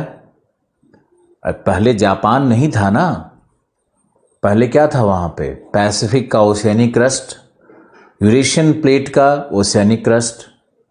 अब ये दोनों ओशियानिक मार्जिन टकराया तो वहां पर कोई जापान नहीं था, वहां पर कोई द्वीप नहीं था। लेकिन दोनों के टकराने के बाद जो क्रियाएं हुई हैं, उसके बाद जापान के आइलैंड आर की उत्पत्ति देखो। तो जापान है क्या? वो तो एक कॉन्टिनेंटल मास है। अब कॉन्टिनेंटल मास में क्या होता है? सेडिमेंट्री रॉक होता है जो एक्रेशनरी प्रिज्म में बन रहा है। कायांतरित चट्टानें होती हैं जो टेक्टोनिक आर्क में बन रहा है। कायांतरण क्यों होगा? अधिक दाब के कारण, संपीड़न के कारण, मैग्मा के अंदर प्रवेश होने के कारण। यानी इसमें थर्मल मेटामॉर्फिज्म और डायनामिक मेटामॉर्फिज्म दोनों हो रहा है। चट्टानों का कायांतरण तापीय कारण से भी होता है और दाब से भी होता है। तो टेक्टोनिक आर्क में दोनों चीजें हो रही हैं। विवर्तनिक चाप में कायांतरित चट्टानें मिलेगी, अंदर में मैग्मा घुस गया तो बैथोलिथ मिलेगा। जो मैंने अभी दिखाया आपको, बैथोलिथ होता है मैग्मा का गुंबदाकार संरचना, ग्रेनाइट होता है मोस्टली, अंतर्वेदी मैग्मा होता है, बाहर नहीं निकल पाता है। फिर आप देखोगे वल्केनिक आर्क है, तो वल्केनिक आर्क में भी क्या आ रहा है? एंडीसाइट आ रहा है ना। बैसाल्ट प्लेट, बैसाल्टिक प्लेट के नीचे विनाश और उसके पृथक्कीकरण होने से जो मैग्मा बन रहा है वो तो एंडीसाइटिक है। तो यानी एंडीसाइटिक, ग्रेनाइटिक, सेडिमेंट्री रॉक की जो संरचना बन रही है वही तो कॉन्टिनेंट है। और यहां हो क्या रहा है? पैसिफिक के ओशियनिक क्रस्ट का विनाश हो रहा है। यानी ओशियनिक क्रस्ट के विनाश पर महाद्वीपीय क्रस्ट का निर्माण हो रहा है। और तुम अगर समझ सकते हो तो समझो कि धीरे धीरे करके पैसिफिक का पूरा प्लेट धीरे धीरे करके उसको कंज्यूम करता चला जाएगा। पैसिफिक प्लेट का को कंज्यूम कर लेगा जापान, जापान के नीचे यूरेशिया का प्लेट, और जापान की आकृति बढ़ती चली जाएगी। पैसिफिक का विनाश होता चला जाएगा। अभी पूरा चित्र नहीं आएगा तुम्हारे मन में, दिमाग उतना ही तक लगाओ जितना तक कहा जाए। अटलांटिक का क्या होगा और उसका क्या होगा अभी हमने पढ़ाया है क्या पूरा? तो जितना चित्र दिया जाए उतना ही तक रहो, उससे मन शांत रहता है, भटकता नहीं है। ज्ञान धीरे धीरे करके ही प्रवेश करेगा। और अंतिम डिस्कशन करेंगे तो पूरा ग्लोब कैसे बना और भूपरपट्टी कैसे बनी सब समझ में आएगा तुमको। ये मैंने डे 1 को भी प्रॉमिस किया था। आगे लिखिए, लिखो आयरन आर्क वाला हो गया। अब लिखो ओशियन हो गया। अब लिखो ओशियन कॉन्टिनेंट कन्वर्जेंस। दूसरा है, या दूसरा इंपॉर्टेंट वन है ओशियन कॉन्टिनेंट कन्वर्जेंस।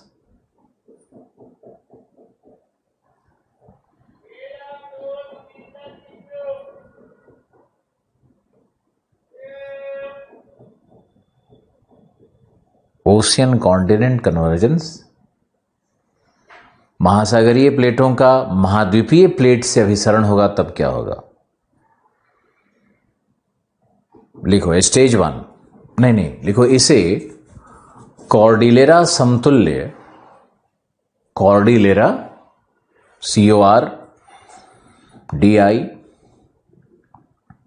CORDILLERA। कहोगे सर कॉर्डिलेरा अंग्रेजी में क्यों लिख दिए, कहां से हिंदी लाए यार? हिंदी में भी तो कार्डिलेरा ही लिखा रहता है।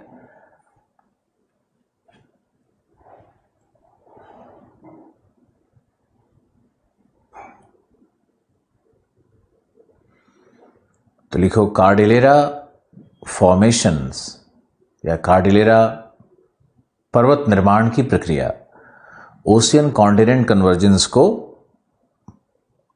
कॉर्डिलेरा निर्माण की प्रक्रिया भी कहते हैं।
लिखो इसका डिटेल। स्टेज 1,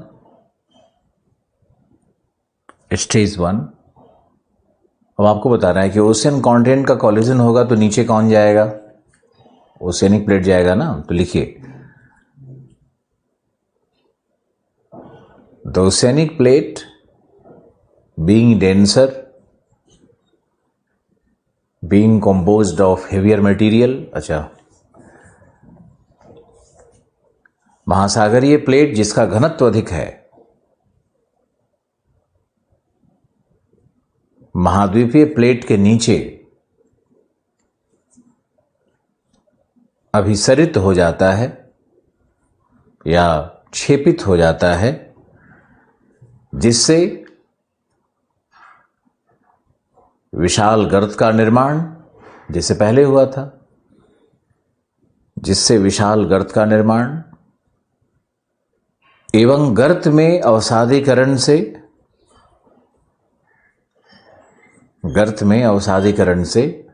भूसन्नतीय दशाएं बनती हैं। गर्त में अवसादीकरण से भूसन्नतीय दशाएं बनती है।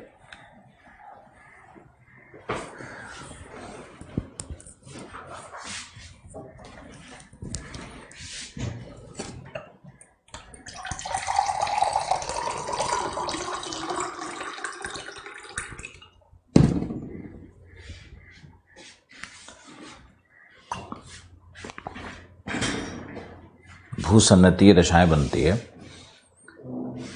लिखो इस भूसन्नति में 2 प्रकार के अवसाद प्राप्त होते हैं।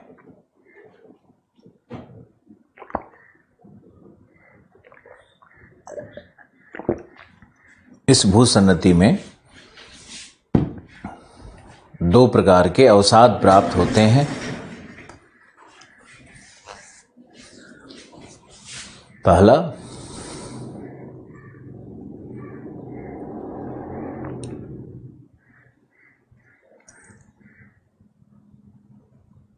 फ्लाइश, जो कि महासागरीय अवसाद हैं,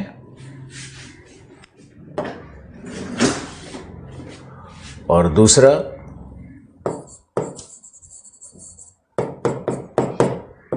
मोलास,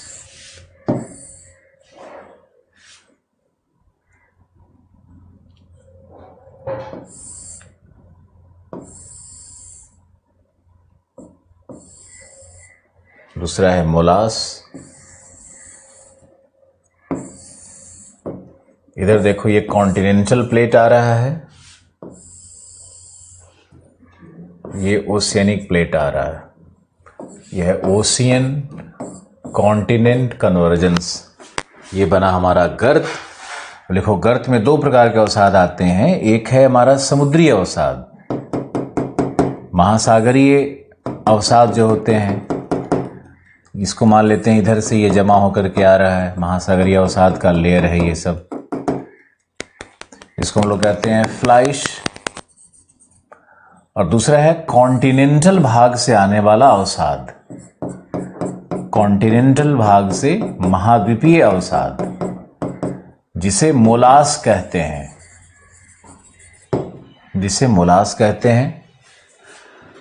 अब लिखो, अतः गर्त में दो भूसन्नतियों का निर्माण होगा। गर्त में दो भूसन्नतियों का निर्माण होगा। महासागरीय भूसन्नति को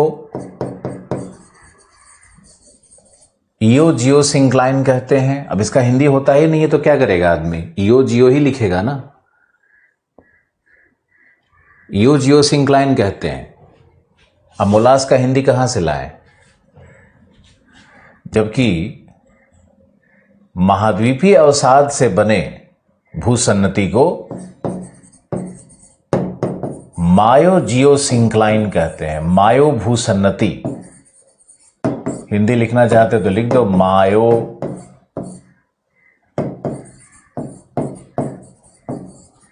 भूसन्नति, ईओ भूसन्नति कहते हैं। यानी दो प्रकार के भूसन्नतियों का निर्माण देखा जाएगा। ये तुम्हारा दुर्बलता मंडल, यह था तुम्हारा स्टेज 1। ओशियन में क्या था, एक ही प्रकार का भूसन्नति बना था, उसमें फ्लाइश मटेरियल था, उसमें ईओ सिंक्लाइन बना था, लेकिन इसमें दो तरह का मटेरियल बन रहा है। कारण क्या है उसका, एक तरफ महाद्वीप है तो महाद्वीपीय अवसाद हो गया, अवसाद की प्रकृति अलग हो गई तो चट्टानों की प्रकृति अलग हो जाएगी। कॉर्डिलेरा में अलग अलग सीरीज जो बनेगा, माउंटेन्स का श्रृंखला जो बनेंगे पर्वतों के, उनके चट्टानी संरचना में अंतर हो जाएगा। कुछ पर्वत श्रृंखलाएं बन जाएगी जो कि मोलास से बनी हुई हैं, कुछ बनेंगी जो फ्लाइश से बनी हुई हैं। दोनों के भूगर्भिक संरचना में अंतर होता है। कॉर्डिलेरा की बहुत बड़ी विशेषता होती है कि उसके विभिन्न श्रेणियों की भूगर्भिक संरचना अलग अलग होती है, चट्टानीय संरचना में अंतर होता है, भूगर्भिक उत्पत्ति काल में अंतर होता है, तभी उसको कॉर्डिलेरा कहेंगे। कॉर्डिलेरा पर हम लिखवाएंगे आपको, सुनते रहो आप। स्टेज 2, स्टेज 2 का मतलब है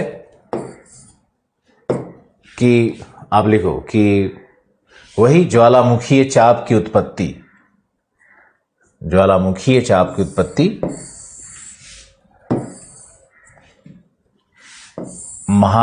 महाद्वीपीय प्लेट पर होता है, महाद्वीपीय प्लेट पर होता है। मान लो महाद्वीपीय प्लेट है तो यहां से ये प्रक्रिया सब वही है, लिखते जाओ कि बेसाल्टिक क्रस्ट का पार्शियल मेल्टिंग, जब भी लिखना है पार्शियल मेल्टिंग, सब किताब लिख देता है पिघलने से, पार्शियल मेल्टिंग, आंशिक पिघलन। यहां पर क्या हो रहा है, आंशिक पिघलन एवं आंशिक पिघलन एवं पृथक्कीकरण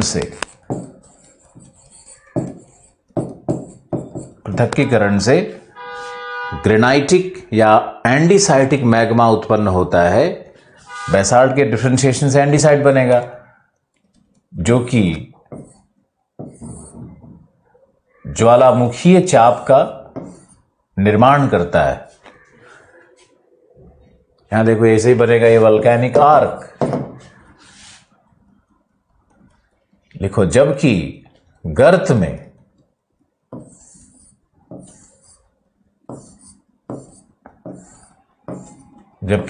में मायोजियोसिंक्लाइन में, गर्त के मायोजियोसिंक्लाइन वाले भाग में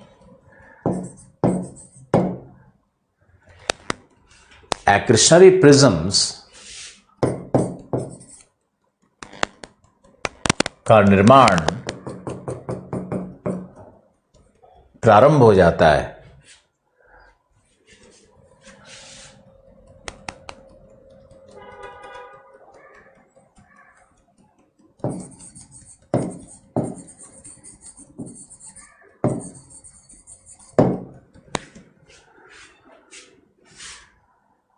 लिखो वल्केनिक आर्क के पश्च भाग में,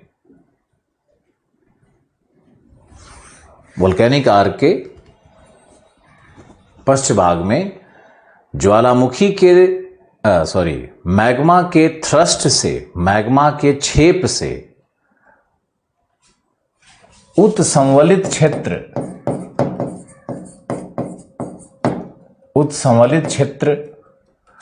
बनते हैं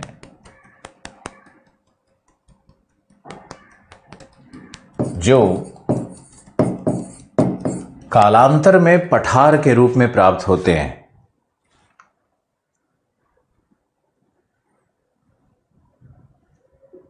कालांतर में पठार के रूप में प्राप्त होते हैं।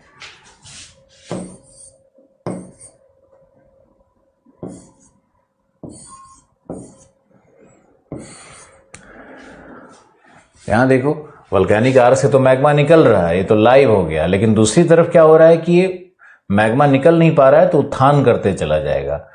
तो यहां पर देखो ये धीरे धीरे करके उत्थान होने लगेगा, ये भाग उठना शुरू हो जाता है। तो ये है स्टेज 2। लिखो स्टेज 3।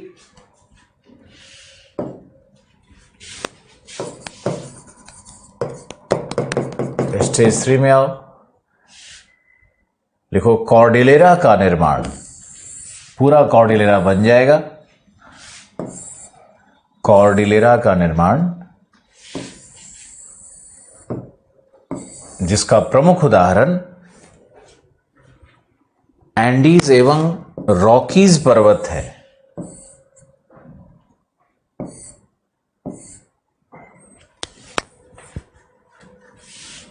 जिसका प्रमुख उदाहरण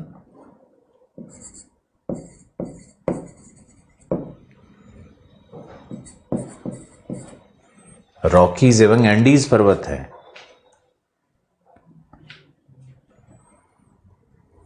लिखो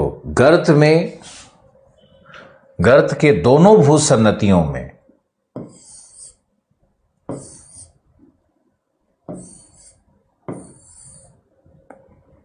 गर्त के दोनों भूसन्नतियों में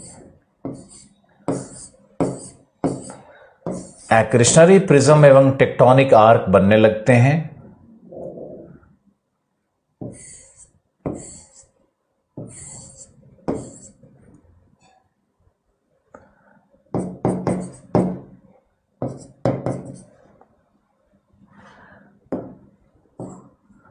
टेक्टोनिक आर्क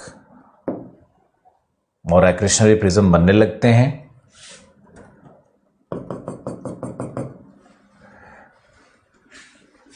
जो कोस्टल माउंटेन के रूप में प्रकट होते हैं।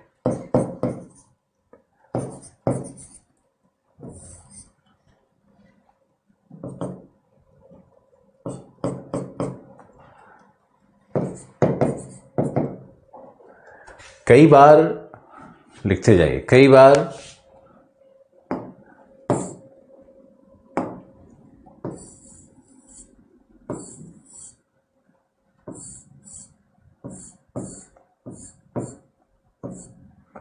टेक्टोनिक एवं वल्केनिक आर्क एक दूसरे पर अध्यारोपित हो जाते हैं। टेक्टोनिक एवं वल्केनिक आर्क एक दूसरे पर अध्यारोपित हो जाते हैं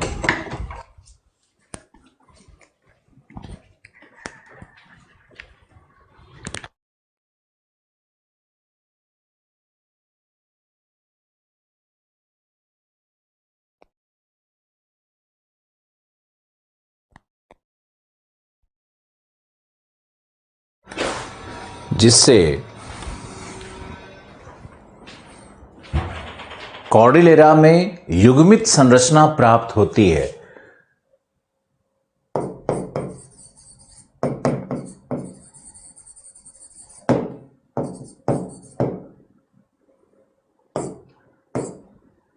तथा इसे टेक्टोवोल्केनिक आर्क भी कहते हैं।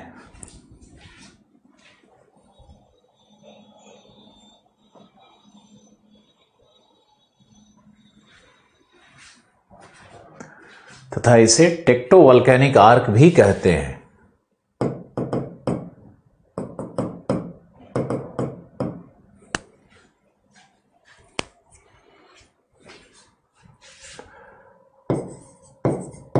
Back arc trough, four arc trough, जैसे पहले संरचना थी ना वही संरचना यहां बननी है। आइलैंड आर्क से कुछ बहुत अलग नहीं है, लेकिन अलग सिर्फ इस अर्थ में हो रहा है कि यहां पर दो प्रकार के अवसाद थे। एक अवसाद क्या था? महाद्वीपीय यानी मोलास था। तो ये मोलास वाला रेंज है, ये सब मोलास वाली संरचनाएं जो बन गई है ना। और ये तो ज्वाला, और ये जो एक्रेशनरी प्रिज्म बना हुआ है ये फ्लाइश वाली संरचना है। तो मोलास और फ्लाइश का अंतर आ जाता है बस, यानी बाकी सारी प्रक्रिया वही है। इसमें भी यहां देखो उत्संवलन हुआ ही है। बैक आर्क ट्रफ के पास इधर, इसको हम लोग बोलेंगे पिडमोंट पर्वत पादीय पठार। यह है पिडमोंट प्लेट्यू। ये जो भाग है ना, ये भाग पिडमोंट प्लेट्यू बन जाता है, पर्वत पादीय पठार बन जाता है।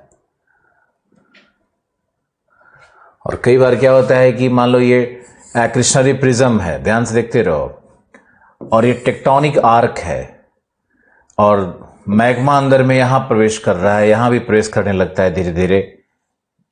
और ये मान लो ये वोल्केनिक आर्क ऐसे बना हुआ है, यहां भी मैग्मा पहले प्रवेश किया हुआ था, तो मैग्मा का प्रवेश हो रहा है। तो कई बार क्या होता है कि बीच में जो ये द्रोणी है ना, इसमें भी उत्थान हो जाता है। ये द्रोणी का भाग ऊपर की तरफ ऐसे उठ जाता है, और ये भी ऊपर उठा, ये भी ऐसे ऊपर उठ गया, और ये इस तरह से पूरा ऐसे उठता चला गया।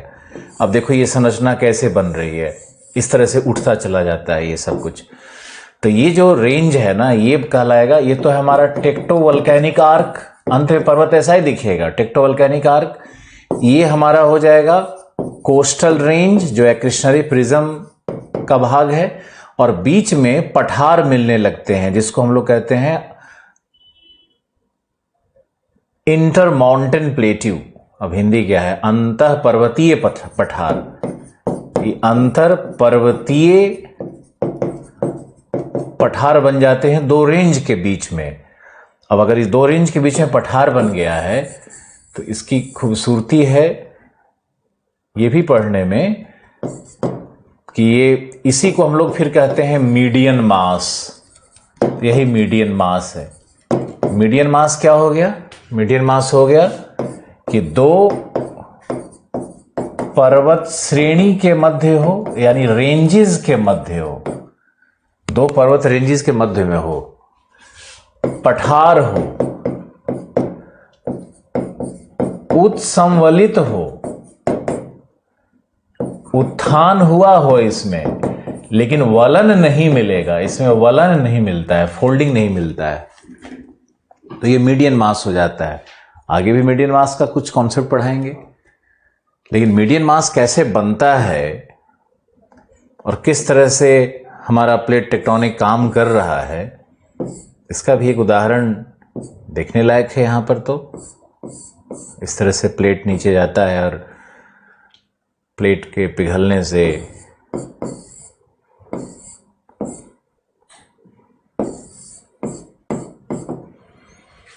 अंत में जो ऊपर से संरचना दिखती है ना, इस तरह से दिखती है। यहां देखो ये सी है,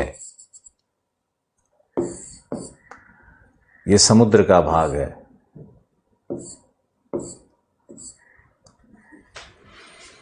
और ये कोस्टल रेंज होगा, कोस्टल रेंज होगा, अंतर पर्वतीय पठार मिलेगा, इसे कोलोराडो प्लेट्यू है ना। इसका उदाहरण क्या हो जाएगा?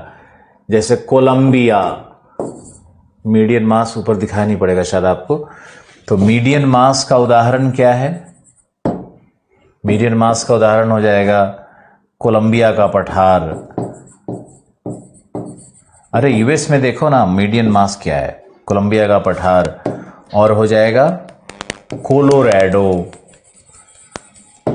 एंडीज में आओगे तो इसका उदाहरण मिलेगा बोलीविया, बोलीविया का पठार। और अगर आप एंडीज की संरचना देखना चाहो तो एंडीज कैसे बना हुआ, ये देखो कोस्टल प्लेन है, फिर यहाँ पे कोस्टल माउंटेन्स आ जाता है, फिर यहाँ पर यही तुम्हारा पठार मिलने लगेगा, फिर ये इस तरह से सेंट्रल सीरा मैड्रे इस तरह से संरचना मिलने लगती है, फिर यहाँ पठारी भाग मिलता है। इस तरह से ये कोस्टल प्लेन यहाँ पर है, कोस्टल रेंज कहीं कहीं मिलने लगेगा प्लेन के पास, फिर ये इस तरह से ऊपर उठने लगता है, फिर ऊपर और ऊपर। अब मान लो बोलीविया का पठार को हम दिखाना चाहें तो इसको हटा देते हैं, इंटर माउंटेन बनाना पड़ेगा। तो ये बोलीविया का पठार हो गया, फिर ये इस तरह से रेंजेस आकर के नीचे मिलने लगता है, इस तरह से रेंजेस मिलने लगता है। अब देखोगे तो मैग्मा यहां से निकल रहा है, तो इसमें कोटोपैक्सी, चिम्बोरोजो, ओजस डेल सलाडो, और यहाँ इस तरह से प्लेट नीचे की ओर सबडक्ट कर रहा है पूरा। अगर दिखा दें तो इस प्लेट को देखो, यहाँ इस तरह से सबडक्ट कर रहा है, यहाँ से मैग्मा निकल रहा है। यही एंडीज है और क्या, यही एंडीज है।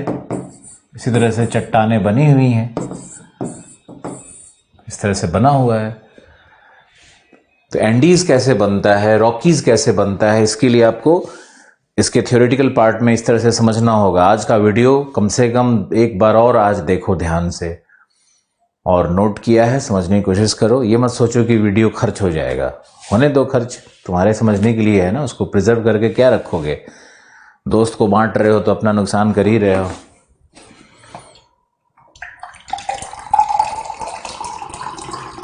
चलो ठीक है, bye bye, take care, thank you for the day.